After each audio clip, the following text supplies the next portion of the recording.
ഒന്നും കൂടെ നോക്കട്ടെ. ഇതെന്ത് കിണ്ടി എടാ, എന്തുകൂടെ 1800, 1000, 1200. എടാ നാട്ടിൽ 110 രൂപ 150 രൂപയ്ക്ക് എങ്ങാണ്ട് ഉള്ളടാ സിനിമ.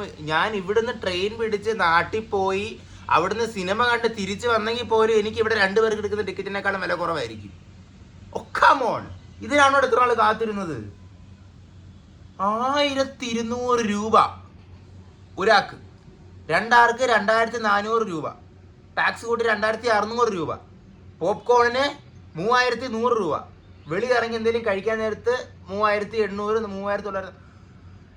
ജനനായകൻ കാണാൻ വെളിയിലിറങ്ങിയ 4000 രൂപയോ? ഇതെന്തുവാ? സിനിമ കണ്ടു കഴിയുമ്പോൾ വിജയണ്ണം വന്നിട്ട് വെളി വന്ന് കാണുവോടാ നമ്മള്. എന്തുവാടാ ഇത്? ഇതിനാണോടെ എത്ര നാൾ കാത്തിരുന്നത്? എടാ ഒന്ന് ആഞ്ഞു ശ്രമിച്ചാൽ വേണമെങ്കിൽ എനിക്ക് ബാംഗ്ലൂരിൽ നിന്ന് ട്രെയിൻ പിടിച്ച് തമിഴ്നാട്ടിൽ പോയിട്ട് കുറച്ചു നേരം അവിടെയൊക്കെ കറങ്ങി നടന്നാൽ എനിക്ക് വേണമെങ്കിൽ ജനനായകൻ അണ്ണനെ സുഖമായിട്ട് എനിക്ക് അവിടെ നേരിട്ട് കാണാം. പറ്റത്തില്ലായിരിക്കും, പക്ഷെ ചാൻസ് ഉണ്ട്. അത്രയും പൈസയൊക്കെ എത്ര ആകത്തുള്ളൂ മോനെ? 4000, 4200 എന്നൊക്കെ പറയുമ്പം എന്തുവാടാ ഇത്? Disappointed, highly disappointed. എത്ര പറഞ്ഞിട്ടും സങ്കടം മാറുന്നില്ലല്ലോടാ.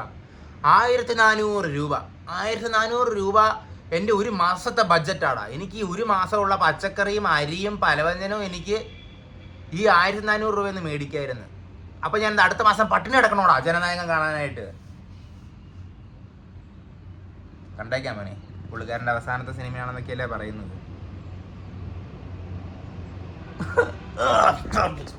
ഇതെങ്ങനെ ഒരു അണ്ണൻ അറിഞ്ഞാലുണ്ടല്ലോ, പുള്ളിക്കാരൻ അറിഞ്ഞു കാണത്തില്ല ബാംഗ്ലൂരിൽ ഇത്രയും പൈസ കൂട്ടിയ കാര്യം. പുള്ളിക്കാരൻ അറിഞ്ഞാൽ ഇത്രയും കൂട്ടത്തില്ല മോനെ.